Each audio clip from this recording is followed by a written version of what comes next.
हाँ जी, hello students. तो आज अपना ਜਿਹੜਾ ਲੈਕਚਰ ਹੈ ਲੈਕਚਰ ਨੰਬਰ 8 ਹੈ ਜੀ ਮੇਰੇ ਖਿਆਲ 7 ਲੈਕਚਰ ਕੁਐਸਚਨ ਨੰਬਰ 10 ਕੀਤਾ ਸੀਗਾ ਆਪਾਂ ਨੇ ਤੁਹਾਡੇ ਕੋਲ। ਠੀਕ ਹੈ ਜੀ, ਆਹ ਵਾਲਾ ਕੁਐਸਚਨ ਆਪਾਂ ਕੀਤਾ ਸੀਗਾ, ਇਹ ਕਰ ਲਿਆ ਸੀਗਾ। ਤੇ ਲੈਸਨ ਨੰਬਰ ਮਤਲਬ ਲੈਕਚਰ 8 ਰਹੇਗਾ ਜੀ ਇਹ ਆਪਣਾ ਤੁਹਾਡੇ ਕੋਲ। ਔਰ ਲੈਕਚਰ 8 ਚ ਆਪਾਂ ਕੀ ਕਰਾਂਗੇ? हाँ जी, ਲੈਕਚਰ ਨੰਬਰ 8। तो लेक्चर नंबर 8 है जिहड़ा कहंदा the joint equation of the straight line bisecting angle between them is given by this। तो बेसिकली ਆਪਾਂ ਨੂੰ ਬਾਈਸੈਕਟਰ ਦੀ ਇਕੁਏਸ਼ਨ ਫਾਈਂਡ ਕਰਨ ਨੂੰ ਕਿਹਾ ਗਿਆ ਹੈਗਾ ਤੁਹਾਡੇ ਕੋਲ the joint equation of the straight line bisecting the angle between. ठीक है जी, तो ਇਹ ਇਕੁਏਸ਼ਨ ਹੁੰਦੀ ਹੈ। तो अगर इस आर्टिकल ਨੂੰ ਡਰਾਈਵ करना ਹੋਵੇ ਤੁਸੀਂ ਬੁੱਕ ਰੱਖ ਲਓ ਜੀ ਆਪਣੀ ਸਾਹਮਣੇ, क्योंकि लैंग्वेज नहीं मैं लिखूंगा, मैं शॉर्टकट्स तो बेसिक फंडामेंटल तरीका दसदा। तो ये पेज विच मेरे ख्याल दोस्तों 2010 च आया, उस तो बाद तुसी चेक कर लियो कि जिहड़ा हैगा। तो सब तो पहला अपन ने क्या करना है, अपन ने एक सिस्टम ड्रा करना है तुहाडे कोल, और इहनूं ध्यान नाल समझियो जी। ठीक है, ये वाली इक्वेशन मैं ड्राइव करके दिखा रहा जी। ड्राइव क्या, मैं तुहानूं हिंट दे रहा हाँ कि किस तरह ड्राइव करनी हैगी। इस लैक्चर सिर्फ यही कर लांगे, अगले lecture they which joint equation of the straight line bisecting the angle between them। ठीक है जी, तो स्ट्रेट लाइन सपोज एक इदां ड्रा होगी, ਇਹਦਾ ਨਾਮ ਆਪਾਂ ਰੱਖ ਦਾਂਗੇ m1x। ठीक है जी, क्योंकि ये दो स्ट्रेट लाइंस ਹੁੰਦੀਆਂ और दोनों ओरिजिन ਚ ਹੁੰਦੀਆਂ। ठीक है, तो ਇਹ ਜਿਹੜੀ ਚੀਜ਼ ਹੈ इसनूं ਅਸੀਂ y is equal to m1x ਕਹਿ ਦਾਂਗੇ, इसनूं ਅਸੀਂ y is equal to m2x ਕਹਿ ਦਾਂਗੇ। सो एक y is equal to m1x होगी जी, एक y is equal to m2x होगी। दो इक्वेशन हो गया। तो इक्वेशन ऑफ बाइसेक्टर लेना अपन ना, जॉइंट इक्वेशन ऑफ बाइसेक्टर।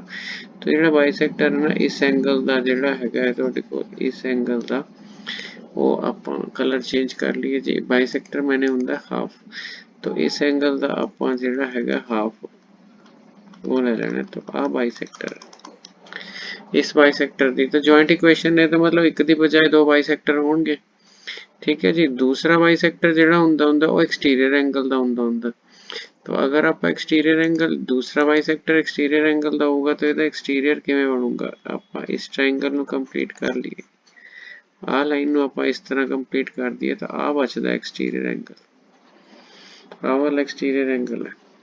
मीनस मैं थोड़ा जिहा ड्रा कर देना तुहाडे को कि तुहानूं पता लग जाए कि अगर मैं इस एंगल दा बाइसेक्ट कीता है तो इस एंगल दा एक्सटीरियर आ होगा, और जिहड़ा मेरा एक्सटीरियर बाइसेक्टर होगा वो कुछ इदां दा होगा। और इंटीरियर और exterior bisector they which always एक 90 डिग्री दा एंगल हुंदा, ये याद रखना।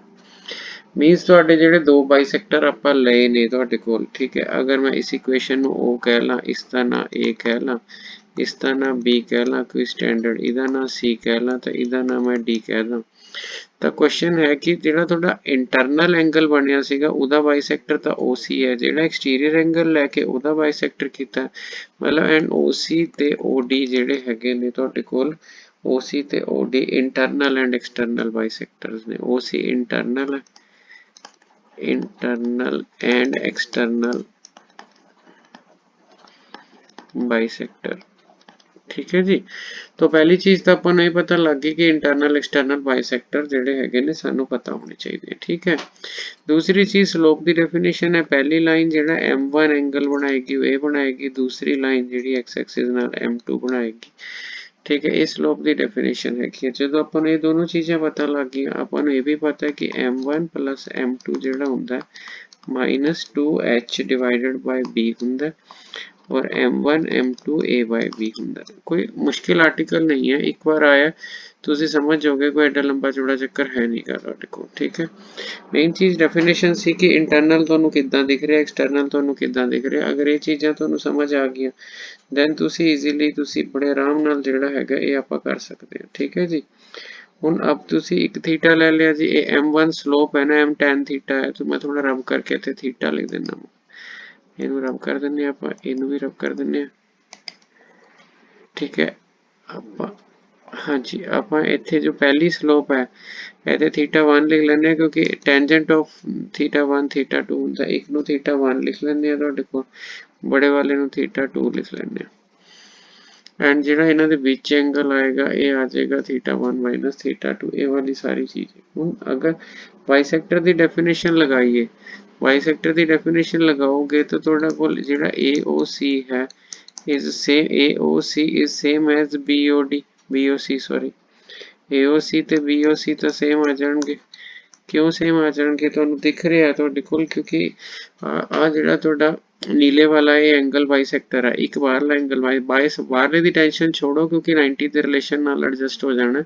ਸੋ ਅਸੀਂ ਸਿਰਫ ਅੰਦਰਲਾ ਫਾਈਂਡ ਕਰਨ ਦੀ ਕੋਸ਼ਿਸ਼ ਕਰਨੀ ਹੈਗੀ ਹੈ ਤੁਹਾਡੇ ਕੋਲ। ਸੋ AOC ਹੋ ਗਿਆ ਇਕੁਅਲ ਟੂ BOC ਹੋ ਗਿਆ, ਠੀਕ ਹੈ ਜੀ। तो ये बाइसेक्टर ਦੀ ਡੈਫੀਨੇਸ਼ਨ ਮੀਨਸ ਆ ਵਾਲਾ एंगल ਤੇ ਆ ਵਾਲਾ एंगल ਦੋਨੋਂ ਆਪਾਂ ਨੂੰ ਕੁਐਸਚਨ 'ਚ ਬਰਾਬਰ ਦਿੱਤੇ ਹੋਏ ਨੇ, ਠੀਕ ਹੈ ਜੀ। और इस एंगल ਨੂੰ ਆਪਾਂ in terms of x ਵੀ ਲਿਖ ਸਕਦੇ ਹਾਂ ਨਾ। अगर x ਵਿੱਚੋਂ θ1 डिलीट करदा मैं, ध्यान ਨਾਲ देखियो जी, अगर आप XOC ਲਈਏ यानी कि उस चो θ1 डिलीट करती है ਤਾਂ ਵੀ स्टोरी ਆਹੀ ਬਣੂਗੀ। ਇਹਨੂੰ मैं ऐसे लिख सकदा XOC आ रहा x आ रहा O आ रहा C और इस ਵਿੱਚੋਂ θ1 डिलीट कर दो, इस ਵਿੱਚੋਂ θ1 डिलीट कर दो।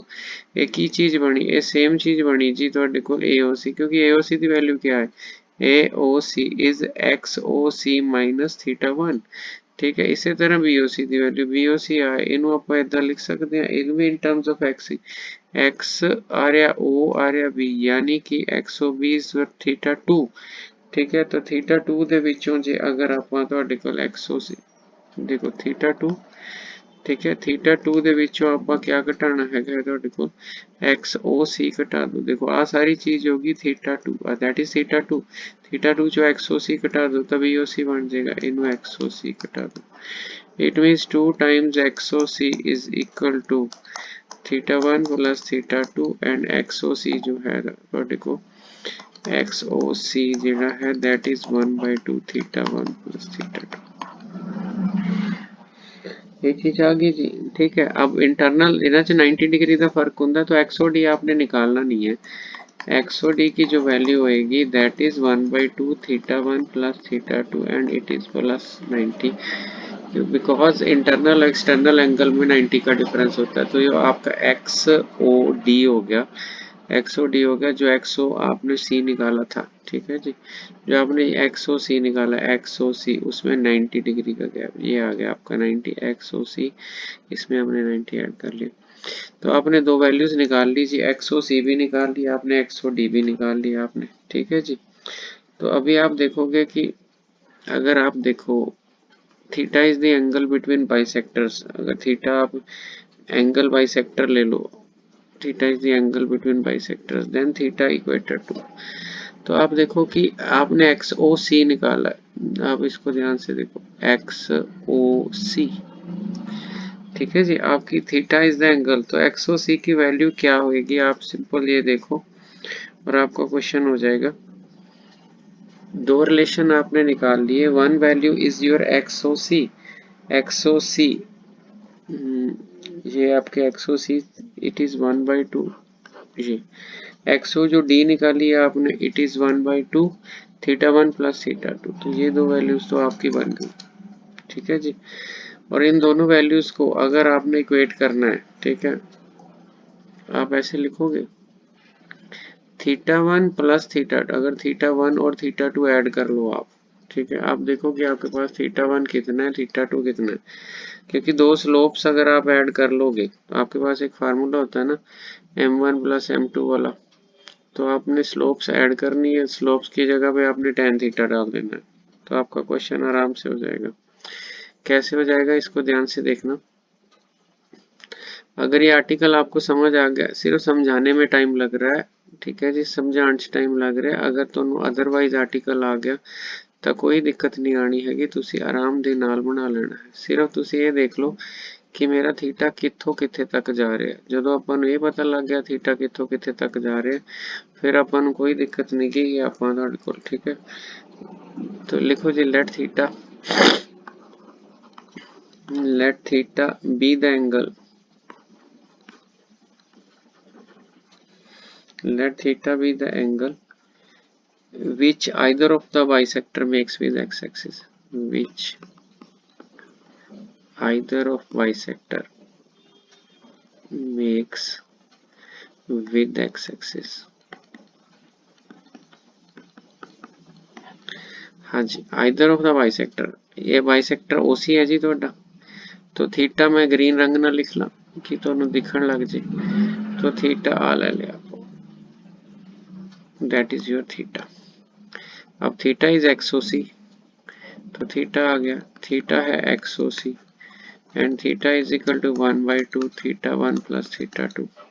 और दूसरी साइड, ठीक है, एक्सओडी दा फार्मूला आए तो थीटा एक्सओडी नाल भी हो सकता है। तो theta is equal to 1/2 theta 1 plus theta 2 is equal to 90 degree. Second case, theta is the angle which the either of the bisector makes with. So दोनों बाइसेक्टर्स ना लेना है जी।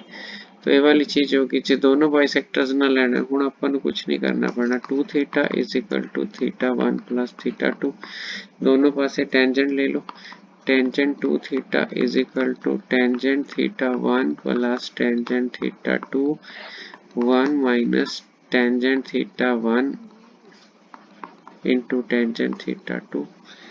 ठीक है जी। तो अगर आप इस वैल्यू को एडजस्ट करोगे, ठीक है, एक कर लियो जी, दूसरा आप ही एडजस्ट हो जाना।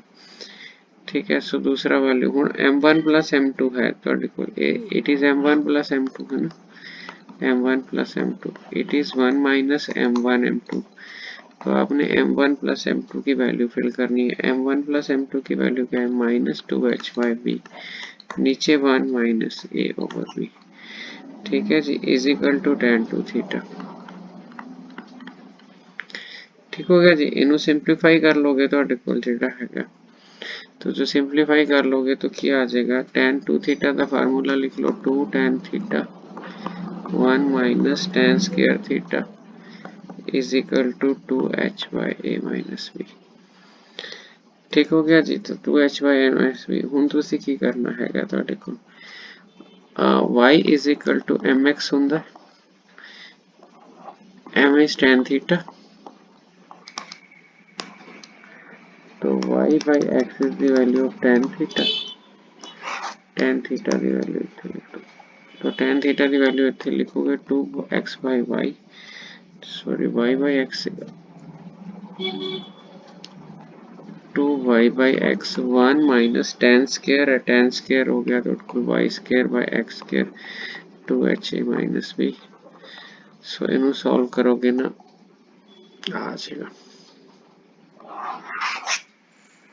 सो ठीक है जी, 12 मिनट सिर्फ आर्टिकल ड्राइव होया जी ਤੁਹਾਡੇ ਕੋਲ। ठीक है, तो दूसरा केस ਤੁਸੀਂ ਲੈ ਕੇ अगर ड्राइव करना है आ वाला सेम आंसर आ जाएगा, जिसको सॉल्व कर लेना। सिंपलीफाई बिल्कुल विदाउट एनी लैंग्वेज मैं ਤੁਹਾਨੂੰ लिख के दस दिता जी। बाकी आर्टिकल ਤੁਹਾਡੀ बुक 'ਚ ਹੈਗਾ, एक बार पहला आया, मैं 2 बार टोटल आया पिछले 10 साल 'ਚ। सो थोड़ा जिहा प्रॉपर्टीज ਨੂੰ ਧਿਆਨ ਨਾਲ समझ लेना, अदरवाइज भी ਤੁਹਾਨੂੰ आर्टिकल आना चाहिए अगर ਤੁਸੀਂ क्वेश्चन अटैम्प्ट करने, नहीं तो क्वेश्चन की ओरिएंटेशन नहीं समझ आएगी। ठीक है जी। सो जे अच्छा लगे तो लाइक दब दियो जी, जे सबसक्राइब नहीं किया हैगा तक कर लियो जी, क्योंकि हौली हौली जब तक तुम लोग BSc फाइनल पहुंचोगे तो BSc का कंटेंट बहुत ज़्यादा आ जाएगा। ठीक है जी, थैंक यू।